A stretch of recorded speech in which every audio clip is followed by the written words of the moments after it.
welcome everyone. I'm Rebecca Snyder, the Executive Director of the Maryland Delaware DC Press Association. This is the second session in our code switching webinar series, and today I am delighted to have Dr. Catherine Porterfield with us, and she is a consulting clinical psychologist at the Bellevue Hospital Program for Survivors of Torture in New York City.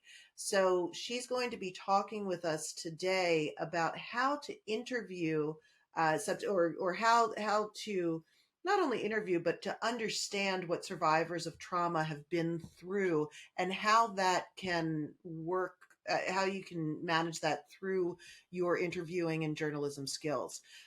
Dr. Porterfield has provided clinical care to adults, adolescents, and children who have experienced war and refugee trauma and torture for over 20 years. She consults on these issues pertaining to trauma, including cases at Guantanamo Bay, U.S. courts, and the International Criminal Court. And she also consults with journalists and human rights organizations. She's a founding staff member of the Journalist Trauma Support Network, an initiative at the Dart Center for Journalism and Trauma at Columbia University. So thank you so much, Kate, for being with us today. And I'm really eager to hear what you have to say. So it's great to be here. My name again is Kate Porterfield, and I'm a psychologist. And I'm going to be talking to you for the next, looks like about an hour and 10 minutes till about 2:15 Eastern time. So I just want to invite you to kind of settle in. I don't see you all, which of course makes it harder for me to gauge, the things that you're interested in or reacting to. And so I do want to invite you to use the chat. You're welcome to put comments or questions, and I will be asking you all some questions, which I'd love you to answer in the chat. No pressure, you don't have to, but I do want to just invite you to use the chat. I know some of you may have been with Bruce Shapiro yesterday, our director at the Dart Center for Journalism and Trauma at Columbia University at the Journalism School. And if so, you had a treat because Bruce is just an exceptional resource around helping journalists and media professionals think about doing work that is ethical, focused on craft, and trauma-informed in current times that we find ourselves covering a lot of trauma. So I will have some slides today, and I'm going to do that because there's a fairly heavy bit of teaching I want to do today to introduce you all to a frame that we at the Dart Center find really helpful for understanding what you do when you're doing trauma-facing work. And there's actually a couple of frames I'm going to present you today.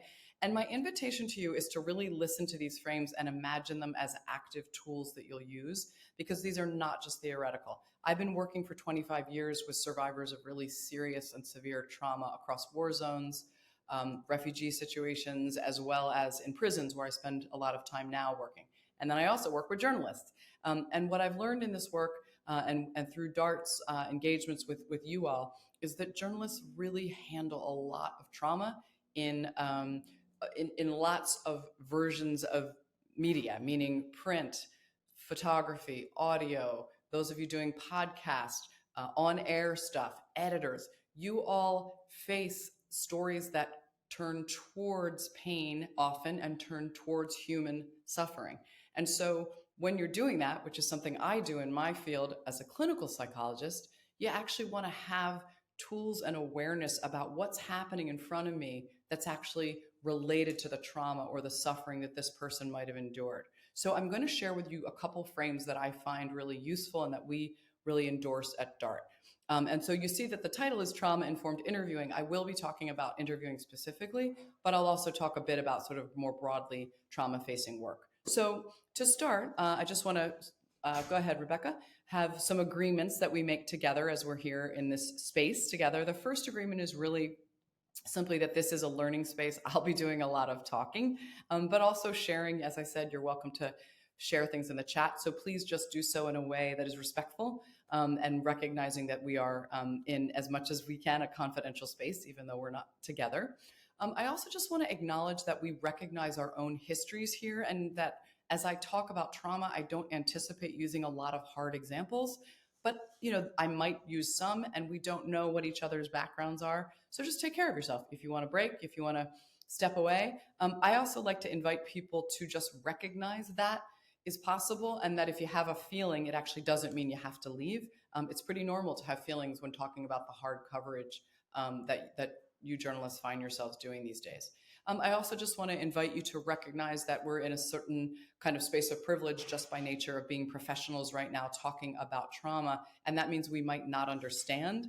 Um, other folks, other people's experiences that we report on, that we write about, that we engage with. So my final point is I just like to say, let's be approaching this topic in good faith, which is we're trying our best, as well as open to hearing and learning. So I want to actually start with a model and a frame for talking about trauma-facing journalism. So Rebecca, next slide, please. So trauma-facing journalism is what we're thinking about. And at Dart Center, we like to think about that as having sort of a toolkit model, right? Which is when you do trauma-facing work, there's different tools you need depending on what's happening, right? So on the left of this screen, you see the idea of outward-facing skills and tools. And that means the stuff that you need to be enacting, the skills, the tools, when you are talking to sources or subjects, or you're in a community that's been harmed or hurt or has faced some kind of trauma. Those skills are very specific. And I'm going to share with you a frame today that I find really useful for working with people who've been traumatized. But I think of that as outward facing. The other set of skills that I'm going to spend less time on today, I might just hit at the end, but I want you to be thinking about is what are our inward facing skills as we do this work? In other words, how do I notice the imprint of trauma on myself, right? In terms of what trauma does to me and how I'm making sure I'm protecting myself, noticing myself. I'm going to use that word notice a lot, and taking care of myself and my teammates. So I just want you to think about your toolkit right now. And actually, if you want to do a little reflection for a minute, what kind of tools do you have, that you want to strengthen as you do trauma facing work? Okay, so I want to just, I just saw a nice, there was in the chat that Bruce was fantastic yesterday. I'm not surprised. So I just want to stay on this slide for me, Rebecca. But folks in the chat, does anyone have anything they've ever noticed or observed when covering trauma and talking to a person, a survivor, a person who's been hurt, or a person who's been through trauma? If anyone would want to put it in the chat, anything you've ever noticed about a trauma-affected person who you've tried to interview, film, record, anything like that. And if folks want to answer, that's great. And if not, I'll keep moving. But I find you all are the best observers of what is challenging with a trauma-facing story. Okay, great. So great observation. So we have Frank commenting that they need personal information from you. Very interesting. Laughing through painful situations. Great observation. Behaviorally, right? Thinking about what might be going on there when they're reaching towards you for information or laughing in something difficult. We want to be thinking about that. We're going to give you some ideas about that. Any other observations you've made of someone you've been interviewing or engaging with? Hard to get them to trust you. So really basic kind of issue that many, many journalists tell us, right? Which is it's hard for people to start talking, to want to get to the parts that might be the most painful. Very normal reaction. Anything else? Any behavior reactions, things you've seen in the way someone acted or looked? I sometimes have noticed folks I do a lot of talking with people who are telling me difficult stories, and they sometimes space out and start staring into space. So I'll talk about that in a minute. Okay, so feel free to add in the chat as we keep going. But let's think then about what is trauma. Let's go ahead and try to break down and understand what does trauma do to the human organism. So we're going to go forward, Rebecca, to the biopsychosocial slide. Yes.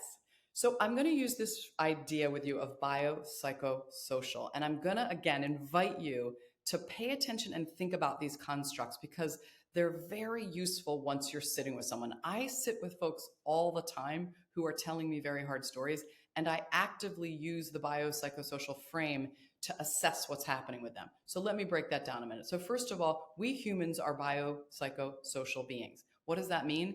It means these are the dimensions around which we function, right? So first and foremost, we are an organism, a biological body.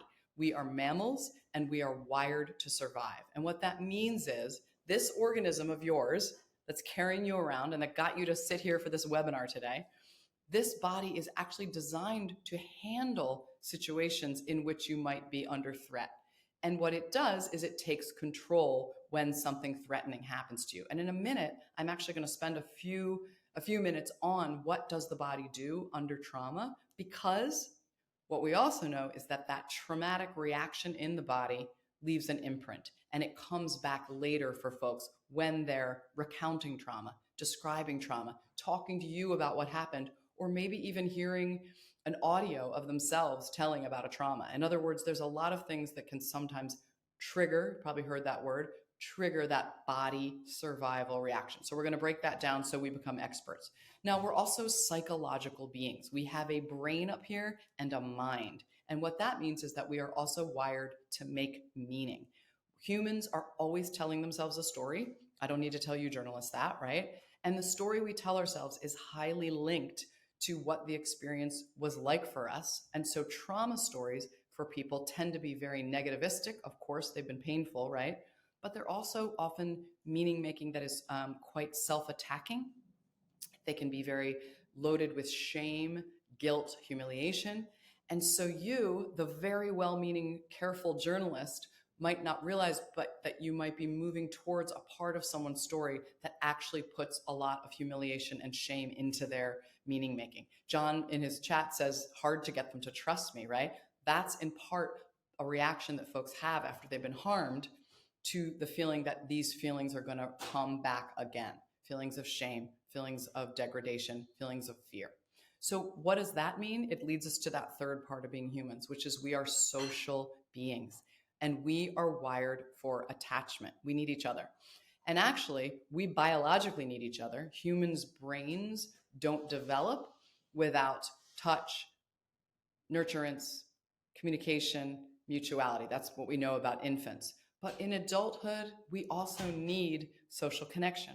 And what we find again and again, those of us who work in the field of trauma, is that trauma ruptures human attachment and ruptures connectivity. And after trauma, people feel often very disconnected, isolated, and like they don't want to be near others. So you, again, the journalist, the wonderful reporter who's incredibly warm and sensitive, might not realize that you're talking to someone who actually is feeling a very, very powerful aversive reaction to talking to other people. Some of you have probably seen this or had it happen, so you're welcome to put it in the chat if so. But I want to just get you thinking about that biopsychosocial imprint. And let's drill down for a few minutes on what do I mean about that wiring for survival? Because I promise you, if you understand the biological reaction to being traumatized, to being frightened, to being overwhelmed, you're going to be better attuned to the person across from you. And you're going to notice, use that word again, and actually adjust your approach based on their biological response. So let's break it down a little bit and think about, okay, what is trauma? So next slide, please. Trauma is essentially, we use that word a lot. There's lots of writing about trauma, but just definitionally, trauma is understood to be intense experiences of loss or threat or harm to a person's physical or psychic well-being. So that means it can be a threat to psychic safety or integrity, some traumas, right? Sometimes we think of emotional or psychic trauma that can happen to people. But often trauma does involve really a threat of death, really a life or death situation. We also know about trauma, you can go ahead to the next bullet, that there's a lot of kinds of trauma. Single incident, being mugged, having a car accident, having something, a bad loss in your life. But also trauma can be chronic or across time. It can be human-made, meaning other people hurt us or scare us, or of course, natural disasters and environmental kinds of traumas. There's also understanding now that trauma can come from systems or cultural occurrences that degrade and harm people, as well as what we've learned a lot of the last several decades, which is that trauma can be multi-generational. It passes through families when there have been really severe violations of people's safety and well-being. Finally, there's secondary trauma, which I don't need to tell you journalists about, right? Hearing about trauma, seeing images from something very, very disturbing, sitting with a person who's recounting something in really bad detail, that too can leave an imprint, bio, psycho, social, on us, on we journalists, and on others who have trauma-facing work, like me. So we know that trauma leads, however, to a normal response. Remember that bio, right? The body's going to do what it needs to do to get through something frightening or overwhelming, but that response is going to then leave an imprint. So let's learn about that a little more. Next slide, please. Okay, so traumatic stress. I'm going to spend a few minutes on this sort of biological nervous system response, because I find it really useful when I'm sitting with folks, because I start to notice what's happening. Are they going into some nervous system activation that I need to help them calm down, or are they maybe shutting down? And so as you see on the screen, we've got a red arrow up and a gray arrow down, and we're going to use those as our shorthand. And I want to invite you to make this a tool, which is gray arrow down means the person is having some kind of shutting down reaction.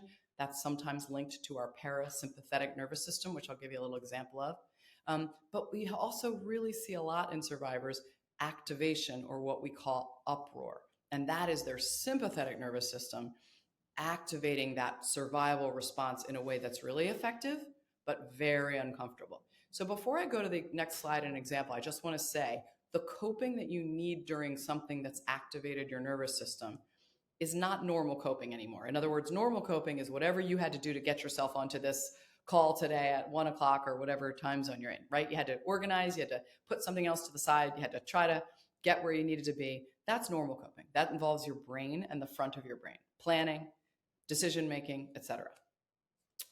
Trauma involves survival coping, which moves out of the realm of the logical, the linear, and the language based, and instead moves into these nervous system responses. So let me give you an example, actually, based in something sort of simple and kind of a remote kind of trauma. But let's break it down. So next slide, please. So let's say you're in your cabin in the woods and you step out into your front porch. And as you step on your front porch, you see a huge snake coming at you. Okay, and the snake is moving fast. Now, what I'm going to argue to you is that that snake in that moment is going to activate you into survival coping, not regular daily life coping. What's going to happen is you're going to see the snake, and actually you're welcome to put this in the chat if you want. What are you going to do? What do you think you do if you see a snake coming at you? What kind of behavior might you enact? If anybody wants to throw that up there.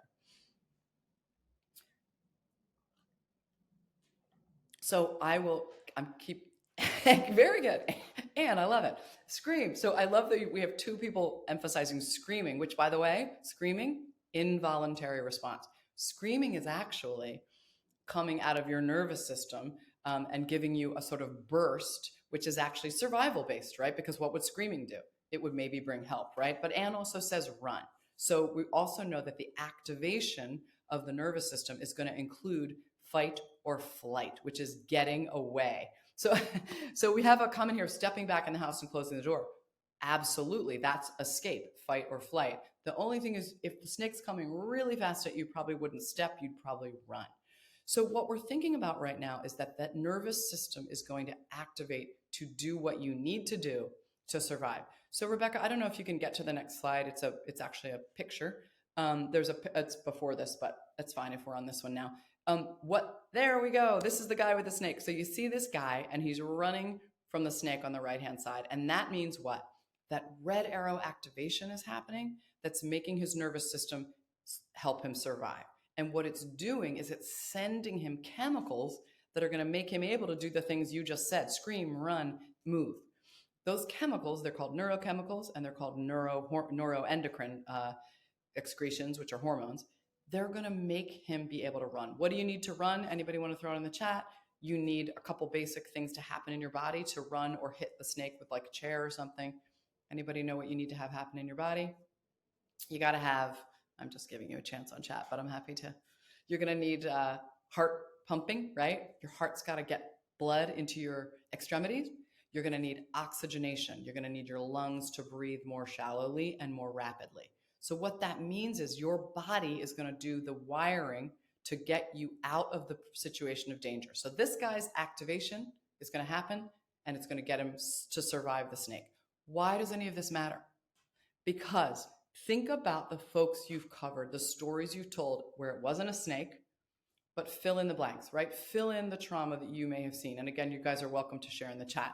But what has been the equivalent that was threatening, frightening, overwhelming this person who you're now asking questions? Because what I'm going to argue to you is that that activation, that red arrow up, is vulnerable to come back at them while you're talking to them, while you're photographing them, while you're recording them. That's the nature of trauma. If we focus a minute on the left side of the screen, what happens to the guy after he escapes, right? What happens after a trauma?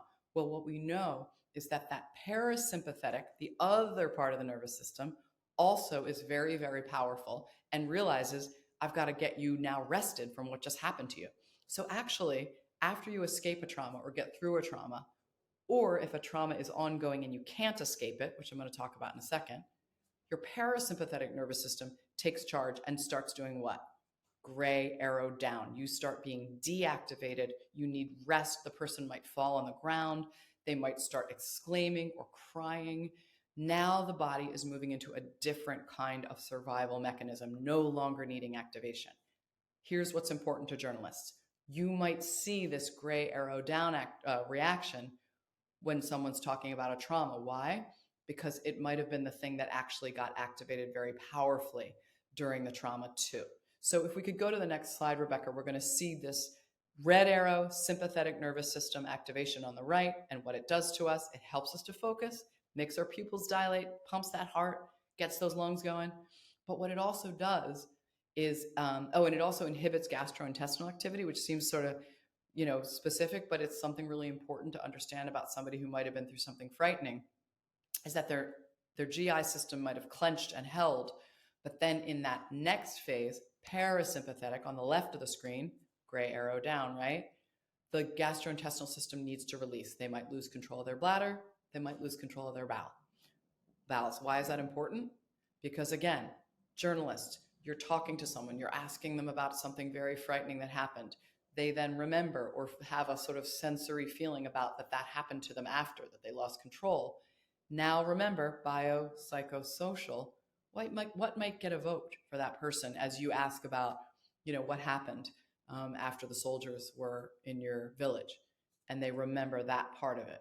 You might now be evoking what? Psychological and social reactions. Remember, I talked a while ago about shame and humiliation. They might start flooding into that person because they remember what happened to them and they feel what happened to them. So you want to be thinking about, am I bringing a person back to states of arousal, red arrow up, or shutdown that are really, really hard to sit with? So I'm hoping that's clear. I want to give you all a minute to put questions in the chat. I want to keep moving for a second to talk a little more about survival responses, but I'll be aware of the chat. So Rebecca, actually, if you could go to the next slide, I want to think about, why does all this cause trouble for people? And the reason is there's the brain, right? Remember this brain of ours I was talking about? And the brain is laying down memory at the same time that things are happening to you that are activating your nervous system.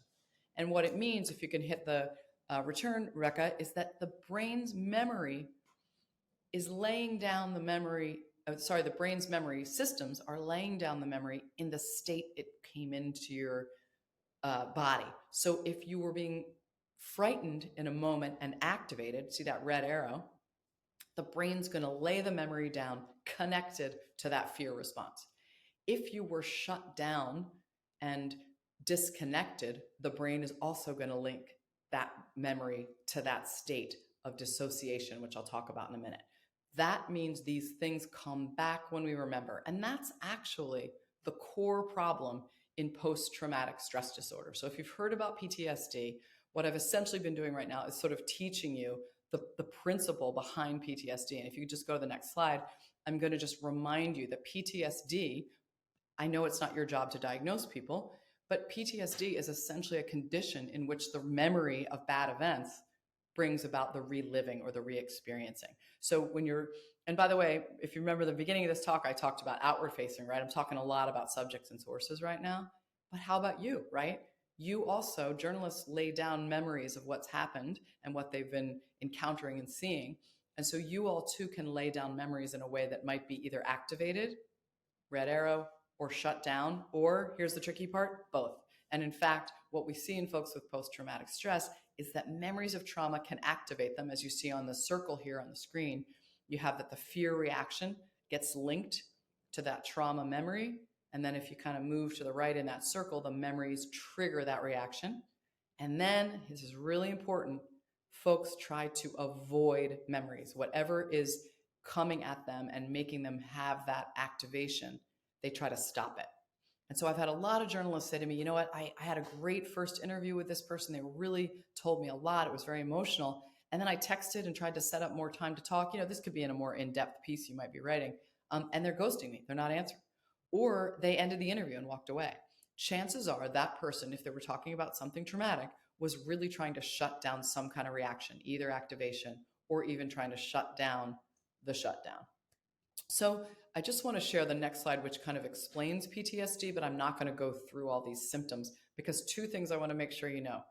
Most trauma survivors do not develop post-traumatic stress. It's actually, folks are quite resilient. However, if trauma is severe enough or repetitive and chronic, then you're going to see more likely that the person might develop these symptoms. And these symptoms cover everything I've just told you, which is that the trauma happens, and then the images of the trauma reappear for the person, and then they feel that they're re-experiencing not just a memory, but living in those states of what we call hyper arousal and shutdown. So this is just a symptom list for you, and you all will be provided these slides. I'm not going to actually go through all these symptoms. So I want to spend one more minute on dissociation because it's another really important part of understanding that person in front of you. So if we could, actually, you know what?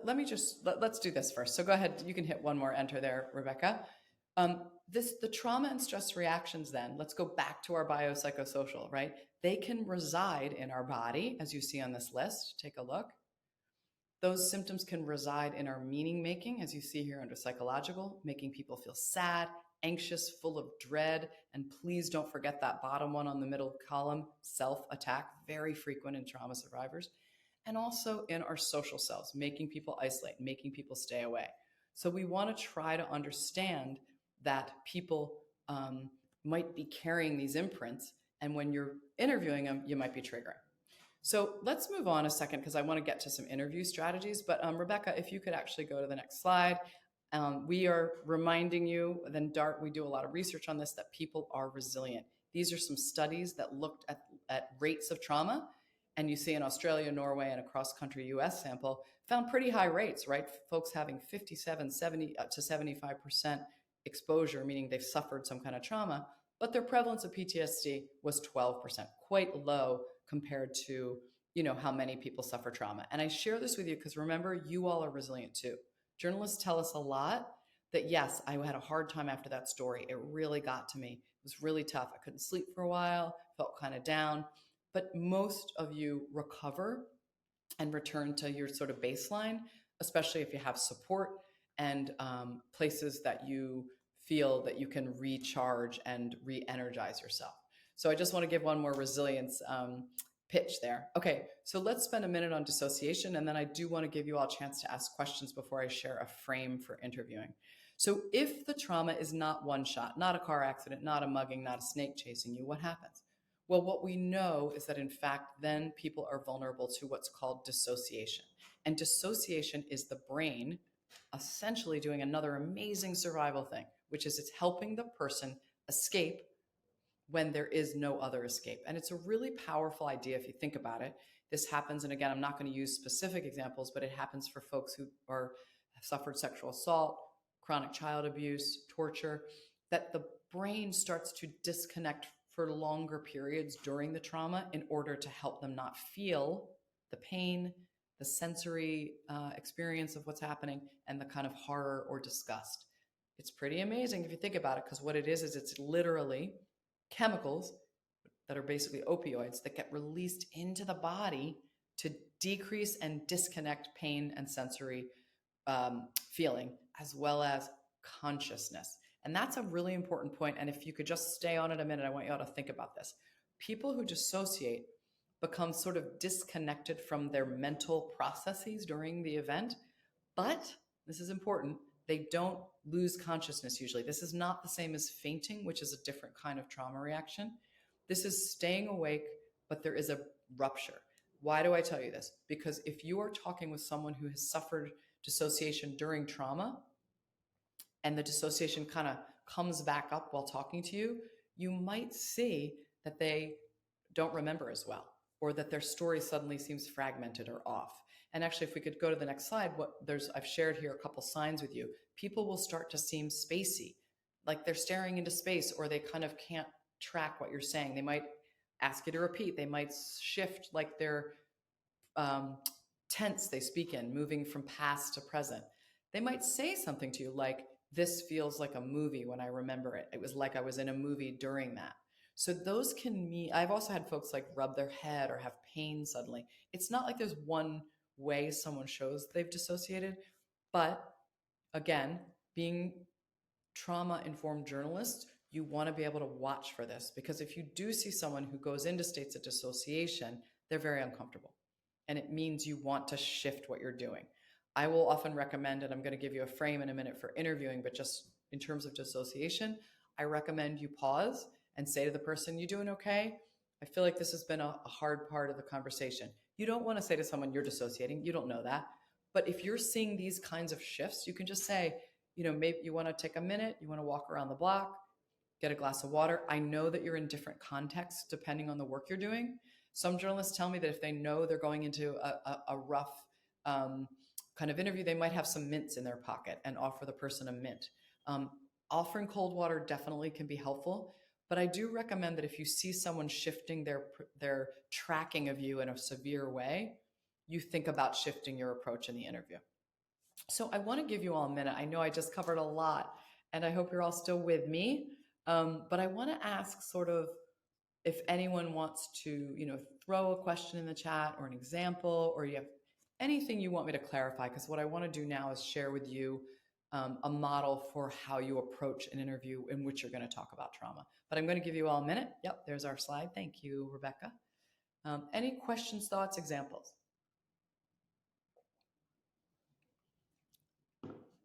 I'm not seeing them, so I'm going to keep moving. Oh, there you go.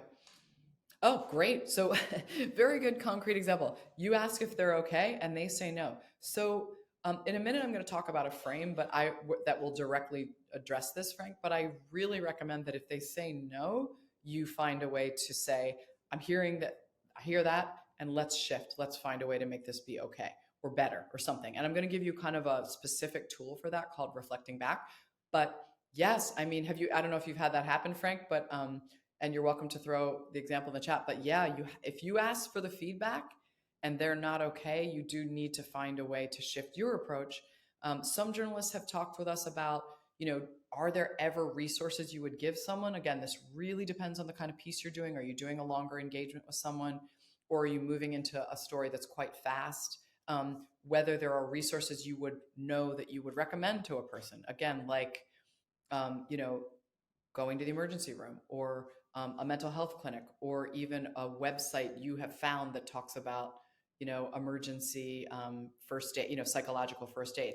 Not everyone does that, and not everyone's comfortable doing that. So I'm not proposing it as a one size fits all. But lots of folks have talked with us about trying to develop what is the resource list they might have available if they're going to go into a population or a community where there's a lot of potential harm. Any other questions on that? Or Frank, you're welcome to add more. Any other things you're thinking about? So we've got about a half hour left, a little more. So I'm going to actually share the frame now, but I'm definitely willing to take chat. So before we shift off this slide, I just want to show you that we've got a surgeon on the page. And the reason is, I think that journalists, like surgeons, have a job in which they are often moving into a situation with risk, and they want to try to manage risk to themselves and to their sources. I too have a job like that. And I want to invite you all to think about the fact that when you're moving towards an interview or an engagement with someone who suffered trauma, like a surgeon, you want to have a process.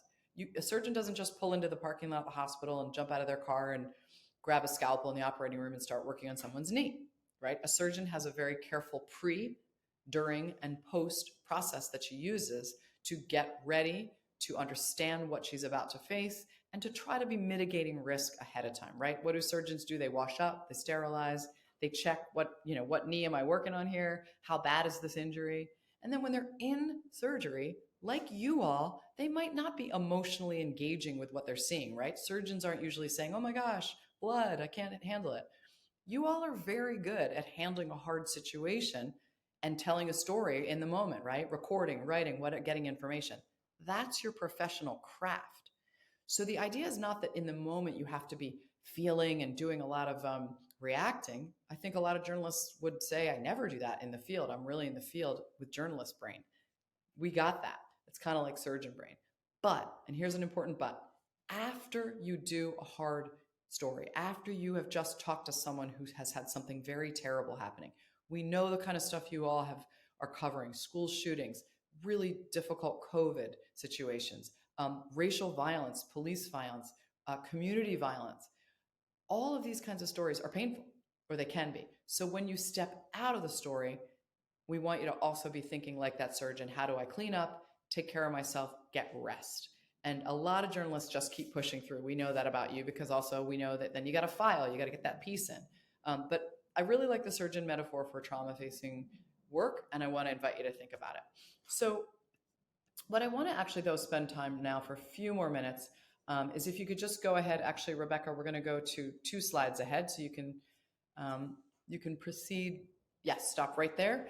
I just want to remind you, as you're approaching that subject who may have been through something bad, remember that biopsychosocial frame first. So just think, okay, they might have physical reactions: red arrow up, gray arrow down. They might have a meaning making that I pick up on. They might say, I was weak, I'm nothing, I'm ruined. People will use a lot of self-attacking language. They might become ashamed or humiliated. And they might have a social imprint, like as they're talking to you, suddenly becoming anxious or deciding, no, I can't do this, or saying, you know, the world is terrible and people are all bad, right? That's a social meaning.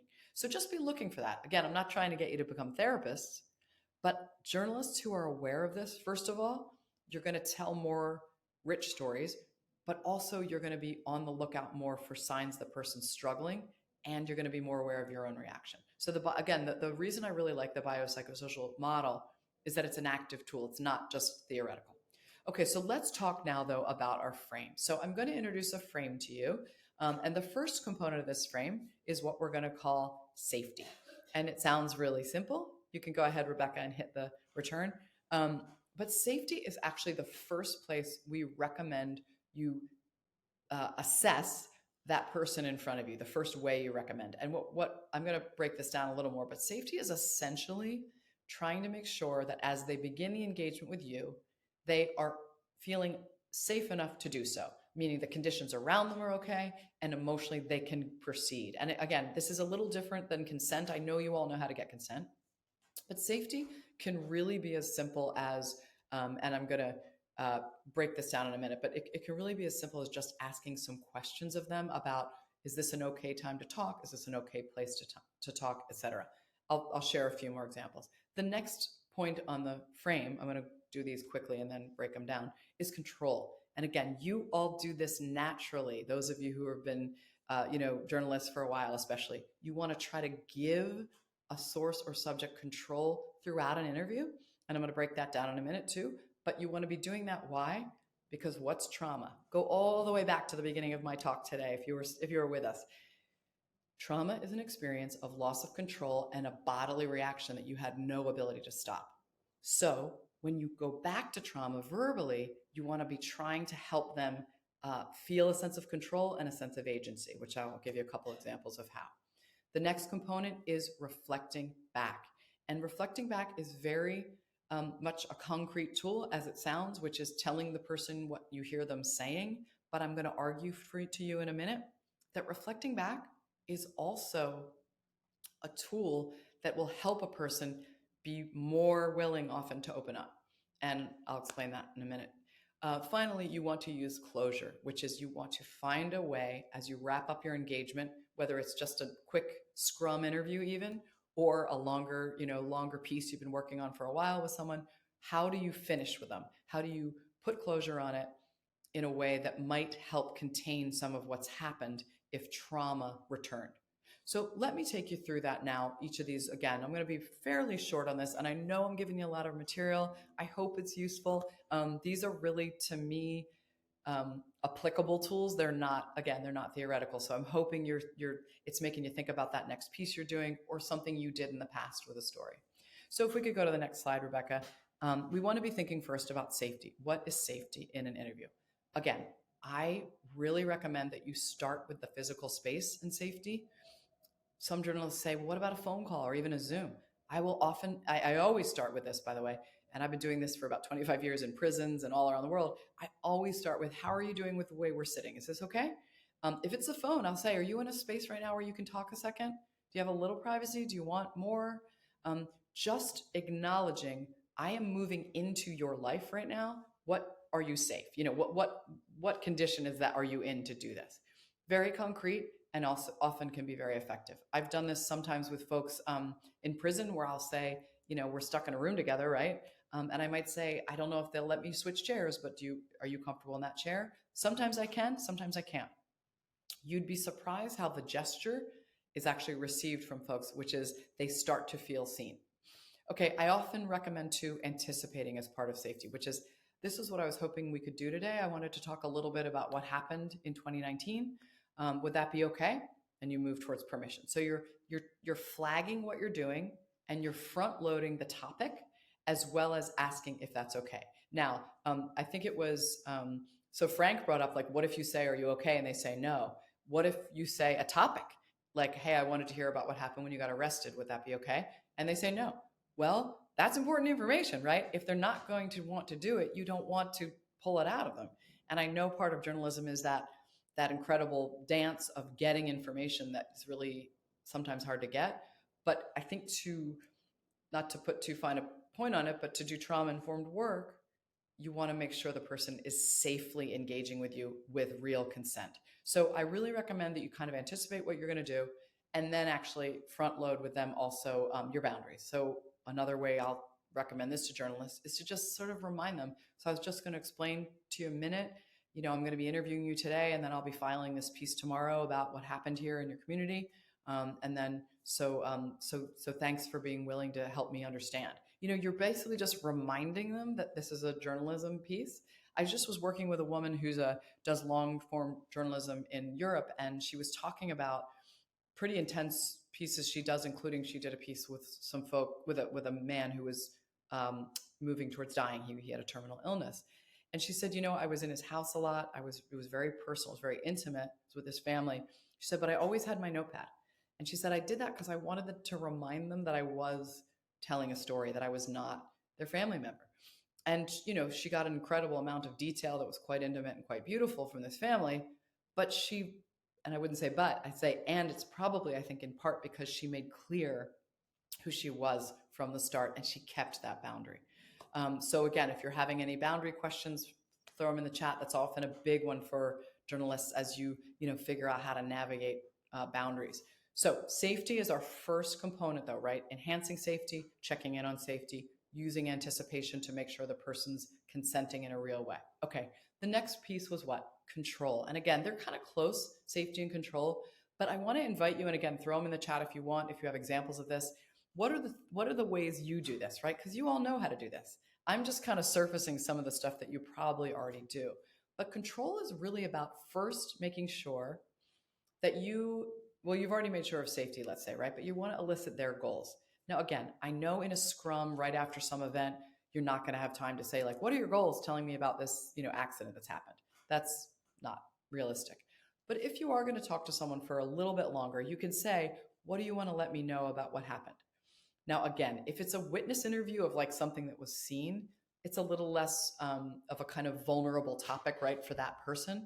If you're asking about something that happened to them, their chances are it might be difficult for them to be getting to that narrative, right? Remember red arrow up, remember gray arrow down.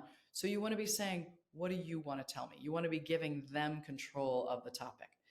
Now, I will also recommend something we call talk about talking, which is really just sort of saying, hey, I want to shift a little bit and talk about what happened, yesterday when this transpired. Would that be okay? It's really a shift. It's basically that you talk about shifting to the harder topic. It's subtle. It might seem sort of micro to some of you all who have been journalists a long time, but I want to actually invite you to bring it to your consciousness as a really conscious tool because it makes people feel more respected. You're not just pushing into topics, not recognizing how hard they are. The final one is just on control is like, let's pause a second. I see that, things are shifting for you.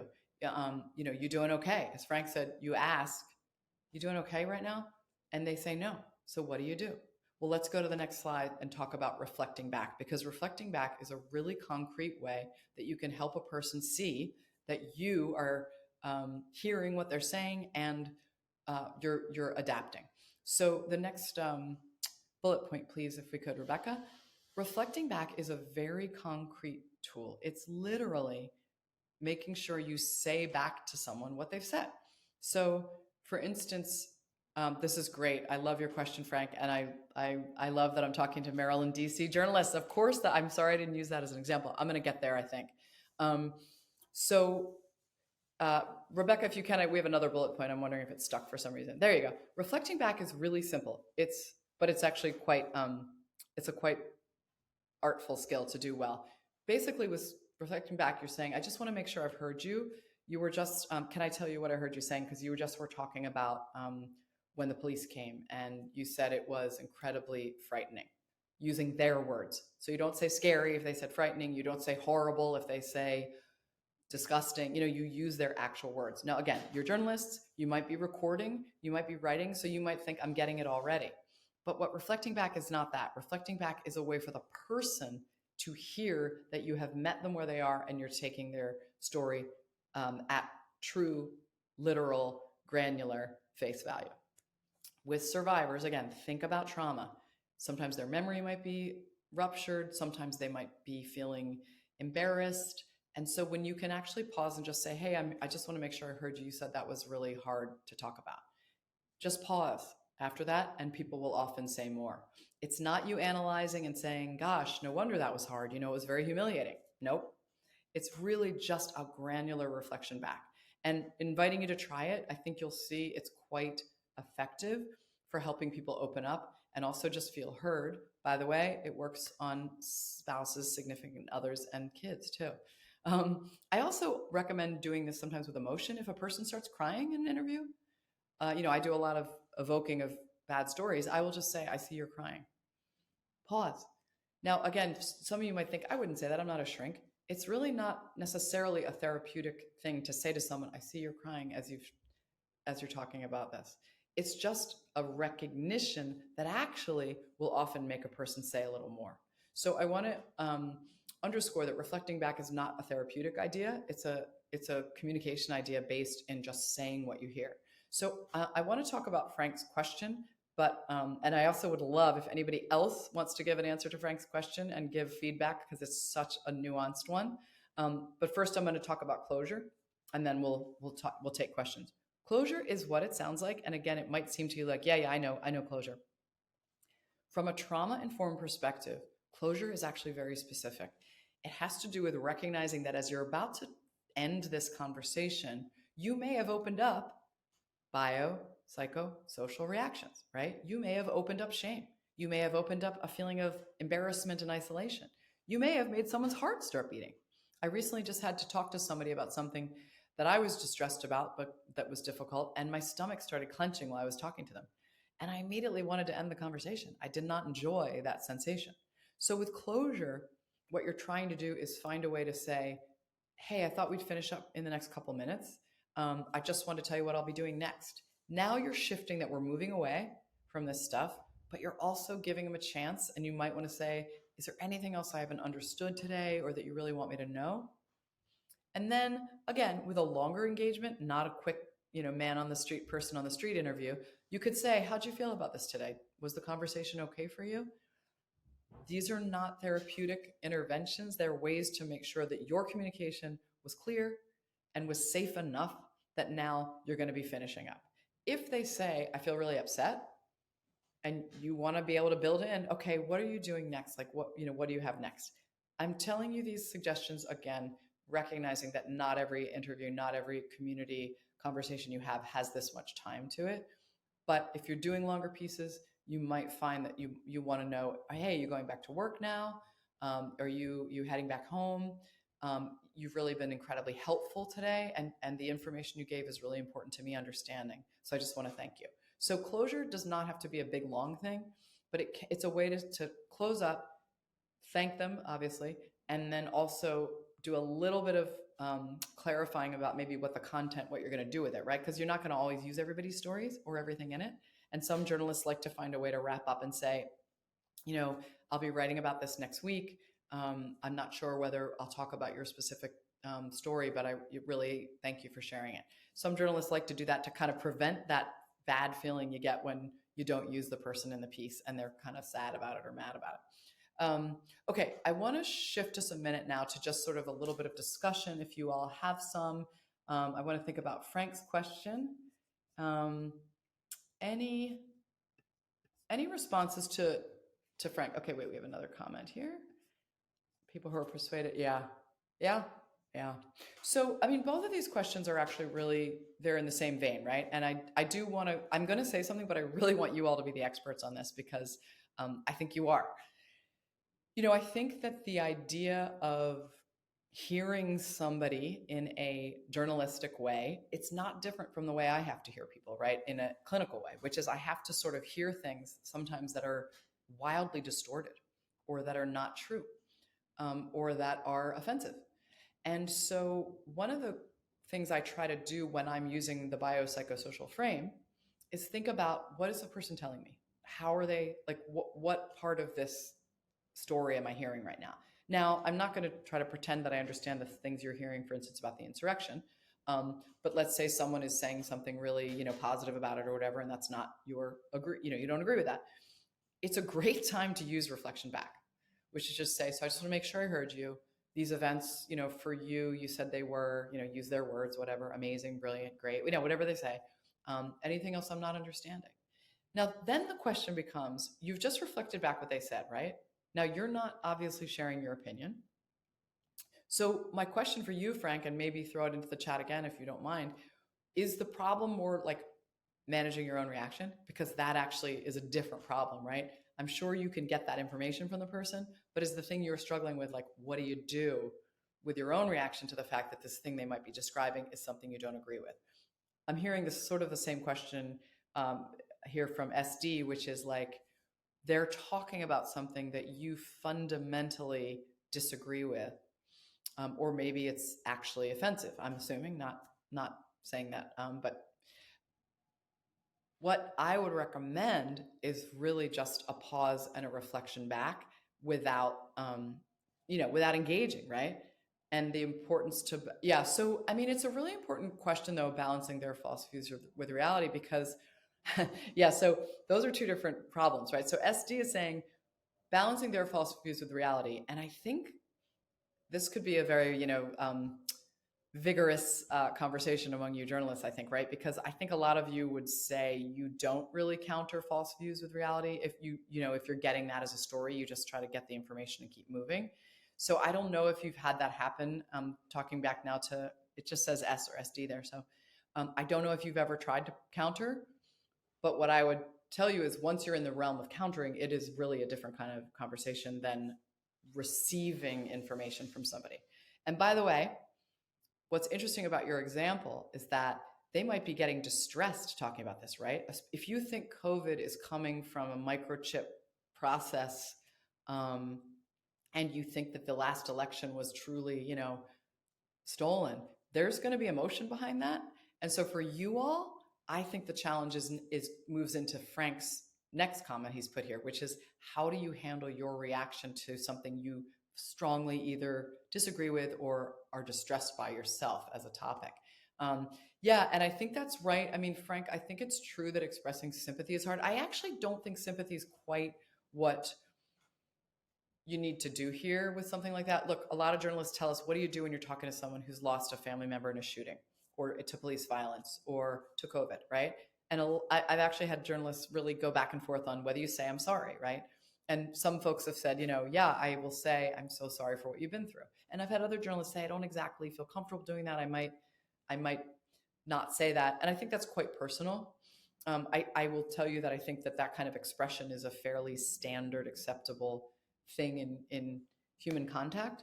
But I think that's different actually than what you're talking about, Frank, in your comment, which is expressing like a reaction to their distress about, things that are patently something that offend you or you think are wrong. And I would say on that point, I would argue for holding back and using a very granular reflection back that's not emotional, and just getting information.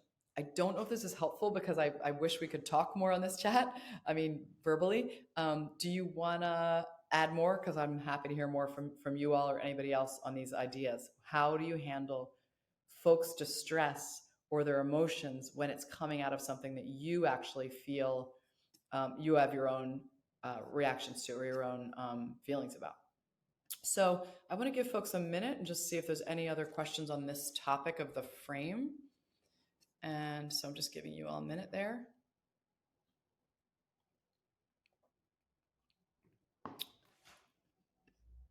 Okay, I want to actually, yes, hi there. I just wanted to say a quick thing on culture. Thank you, Rebecca, which is that culture is actually something that is deeply embedded in folks' trauma expression. So their bio, their psycho, their social comes um, through the lens of their own cultural background and history and values. And so, just briefly on this is not a talk about culture. I would not be the person to do that, but it's just a reminder. I've been in a lot of spaces myself where folks have a different culture, come from a different culture than me, and it's been for me a very big learning curve to recognize that, first of all, symptoms and reactions, emotional reactions, can be very different, and they come out differently across cultures. I mean, it sounds simple, but it's really true. Everything from an explanation of a symptom. I've had folks tell me that a symptom they have is from something that they believe is spiritually based, that comes out of something. I've had other folks tell me they have a sort of supernatural explanation for something. So I really recommend, hearing that way. And again, I know you all are storytellers. You can hear those different cultural expressions, but also recognizing that someone might have a reaction to you as an authority or as a person of whatever your identity is or your presented identity is, that might affect their response to you in relation to trauma. So um, this is not sort of meant to be prescriptive. It's just meant to say it can be a really interesting and actually, I think, quite exciting and beautiful thing to learn, to hear stories and try to realize that there are cultural meanings embedded in people's experiences that could be different from your own. Just a brief example for me on that has been involving, and I won't use a lot of examples that are difficult, but sexual assault survivors from different communities where the meaning of that has actually been a real shunning or sending a person away from a community because they've had that. And for me, that's actually been a challenge. Frank, along your lines, it's been a challenge for me that as the person expresses that, right, which is I'm no longer a part of my community, I'm no longer valuable in my community because I've had this happen to me. That's been a challenge for me to hear that and not have a strong response. And so I might work at that point in that space of reflecting, right, which is to say to the person, I really am hearing you say that you feel you don't belong in your community anymore because this was done to you.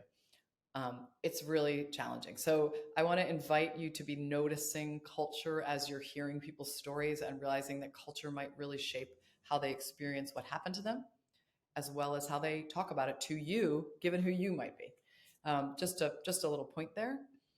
If we could just keep moving a second, I want to say one more word about children too, which is that children after trauma are very different, very different.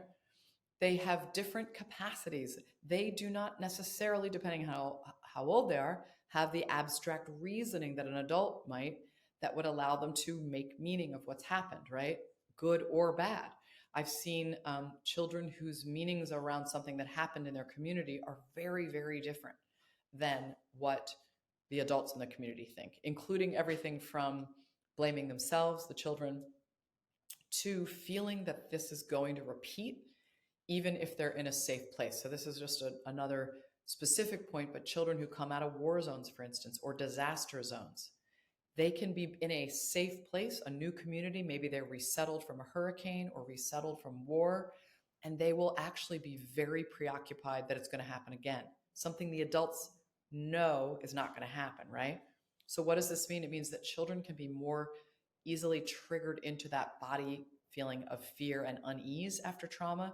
So you want to be careful. You want to proceed really carefully when you're asking children about trauma, and you want to be also being as clear as you can on who you are, because consent is not the same for a child. And if there's, obviously you want to be seeking guardian consent usually, but just trying to recognize children's ability to process trauma is quite different. I don't have enough time to give you a lot of tips on this. I'll give you a couple real quick if this is useful to you all to be doing a little bit of thinking about children. We can go to the next slide. Um, But essentially, thinking back on that frame of ours, right? I really recommend anticipating with kids. That's part of safety, right? Hey, here's what I was hoping we could talk about today. Asking permission, that's also already we've talked about as part of safety. Hey, would it be okay if I ask you now about what happened when the hurricane came? Um, Displacement. It's a really nice tool that not all journalists want to use, but I like to at Dart we've talked a lot with journalists covering refugee trauma and war trauma, and we talk a lot about ways to have a child talk that aren't so pointed on their experience. And displacement is really just saying to a kid, some kids feel scared after a hurricane or after um, there were soldiers. What do you think about that? It's a technique that involves displacing from the child. So instead of saying, "What do you think about soldiers coming?" you actually might be able to get an interesting and more elaborated answer from a child if you use displacement. Don't know if that's clear. If you have a question about it, throw it in the chat. It's a really quite a powerful technique. Just reflecting back again with kids, but using their words exactly. I had a young boy I worked with from a war zone and in Kosovo, and he talked about he said to me, when they came, it was boom, boom. And I was, you know, trying to understand. And I said, so it was boom, boom, just literally his words. And then he told me a lot more about what had happened. Finally, I think journalists often really, I think, care about whether their story has an impact, right? I think that's part of the nature of your ethics and your craft and your mission, right? Which is you want your stories to have done something. And I want to just say to you that when a person tells a trauma story, it can be really powerful for them to feel heard. So I want you to remember that as you're doing trauma informed interviewing, you're actually maybe helping someone in some way that is healing. And for children, that can actually come in the realm of mastery, which is helping a child know that they're talking to you might be something that'll help other kids or other grown-ups learn about this. So sometimes I'll have journalists practice language like, hey, could you teach me about what happened? And the teaching, right, becomes what? The child's mastery of it. They're teaching this adult. Or if it's appropriate, you don't lie, of course, but to say, if you could help me understand this, maybe other kids will be able to learn about what it's like for kids when there's a flood. These are ways to make a child understand that they're doing something that matters. There's a principle in trauma treatment called narrative. And I'm going to end soon, but narrative is essentially the human experience of telling our story can be very powerful and healing for people when they've been hurt and disempowered. And I just want to remind you all that's what you do for a living, right? You're getting people's stories and you're telling them. And I know that not every story might feel like the most deep, powerful narrative of trauma healing. But I want to invite you to remember that when you get folks to be able to tell what happened to them, you are in some ways giving them that mastery. So I hope you feel that in your work. Um, I just want to end actually with secondary traumatic stress, which if you could just go ahead a minute, Rebecca, to the next one. And I'm just going to say a minute on this and then open us up for last questions. There's a ripple picture on the screen here because I know from doing trauma focused work for 25 years that when trauma hits people, communities, there's a kind of center to who it hits, right? But it can affect lots of people on the outer rungs. And that can mean folks who are outside of the subject or the source you're talking to, of course, family members, loved ones, teachers. But it also can mean you and me, which is that when you hear about trauma, it does leave an imprint, bio, psychosocial. So I want to invite you as we finish to just notice your own kind of biopsychosocial reaction today. Take a check in on your body. How's your body feeling? It's a summer day. Have you done anything for yourself that was restful, relaxing, involved maybe going outside, getting some air, something pleasurable? Noticing your psychological self. Are you telling yourself a story with your meaning making that's validating and kind? Or are you kind of in that negative, criticizing yourself, meaning making that's actually more about stress and maybe even trauma? And finally, your social self. Where are you getting support? Journalists tell us again and again and again that when they're supported, both within their teams and managers and editors, or if they're freelancers, they have a community of supporters around them who they go to, they feel better and they feel more rejuvenated by the work. Journalists who feel isolated, who don't talk about their work with anybody, tell us they feel more stress. So we want you to be paying attention to your biopsychosocial as you think about the very hard work that you do as journalists. So I want to end by just inviting folks to, throw a few more questions or examples in the chat. We have 5 more minutes. Um, Actually, if you want, Rebecca, you can actually go down to, in mine, it's slide 46, which is an invitation for folks to think about their own well-being. Any last questions or examples? Oh, thank you, Frank. There's a couple more slides in here that are about your tools. So grounding and breathing, I really recommend if you're interested in that, you could do some looking at techniques for breathing. I use a basic 4-4-4 technique that I teach my patients, which is inhale through your nose for a count of 4, hold for a count of 4, and then go out through the mouth. And I see a great question here. So there's a little script in this PowerPoint for breathing retraining, as well as something called grounding. I really recommend these. I use it all the time in my work. I teach journalists this. I teach folks who are incarcerated this. Please do try some tools for managing stress if you're not doing that daily. I have a little picture up here for you to take with you today about what are you going to do for your own well-being in this hard world of ours. So something in the bio realm, something in the psycho, something in the social. I've added spiritual because for many folks, that's a really important source of strength and well-being. So the invitation now is look at this chart and everybody think of one thing. You're going to put it in the chat if you're feeling like it. But I actually want to look at these last 2 questions. We have a question from Z saying, when your trauma connects to their trauma. That is such an important question. I really want to just, first of all, thank you for asking it. What you do is you go back to biopsychosocial. You recognize and you notice your own reactivity as you're doing an interview or if you're going over material, and you start to delineate, I'm having a reaction. You know why? Because I went through that when I was a kid. I got hurt in this way. I lived through this hard thing. That's my reaction. And what you're going to start to do actually with that kind of noticing, Z, is you tease apart. You start teasing apart what is your work, this person telling me a story, versus my own stuff I bring to it. This is a very active thing to learn to do, and it's not something you just do once. I invite you to really create a practice for yourself where you notice your own biopsychosocial functioning and think of that surgeon. The surgeon doesn't go into that knee operation when they've been up 3 nights in a row, right? The surgeon's like, I'm too tired. It's the same with your own trauma story. If your own trauma is heavy on you right now, find a way to get a little help, a little healing before you step right into the next hard story. You got to rest and you got to shore yourself up. And by the way, we do not believe at DART that means folks who've had trauma histories can't do good trauma reporting. My gosh, of course not. You can do amazing work when you come from these stories from some own personal experience, but you have to have a practice. You have to have a trauma-facing practice.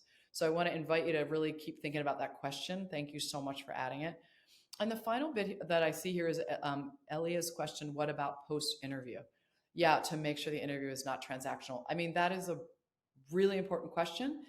I would argue that the frame of safety, control, reflection, and closure helps with that because the whole time you're being focused on their reactivity and their reactions and you're giving them control. And first of all, that's going to mitigate and minimize transactional feelings. Secondly, you have front loaded, if you remember in the beginning, hey, I'm going to be talking to you today. I'm working on a piece for this outlet, and I'd really love your perspective. And then after we talk, I'll be writing my piece. What you're doing there is you're signaling what you are doing, right?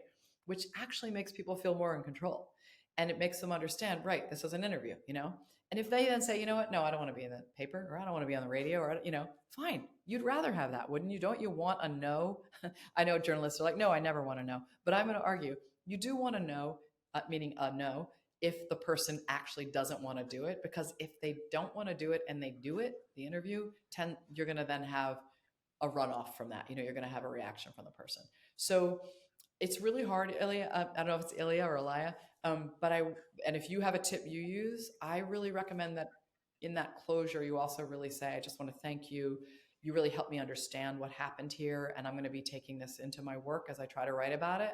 Not sure I'll be using your story, but it really helped me understand. I think that's a very important one if you're not going to use the person's story or you're not sure. Rebecca, you're nodding. I'd love to hear if you have a piece of advice on this or anybody else. Well, it struck me that Bruce mentioned this on Monday when we spoke, and one of the things that he stressed was that if you say you're going to do something, do it. So Yes, it's kind of easy in an interview to be like, oh, I'll follow up or I'll send you the story or whatever you think you're going to do. You actually have to do it, or that's such a else you're great kind point. of degrading that trust. That's right. Or like I'm going to email you a link to, a resource from FEMA that I did think some families might find helpful. You're welcome to use it or share it. Like if you say that, then just do it. Right? Do what you say. Really important. Mhm. Any other last thoughts as we wrap up? I'm so appreciative of you all sticking with me. Rebecca, you were my great techie. Sorry about sorry that the slides caused us a little wrinkle here. Thanks for your patience with that. Any other Well, and questions? thank you for joining us. Are there any other questions? Going once, going twice?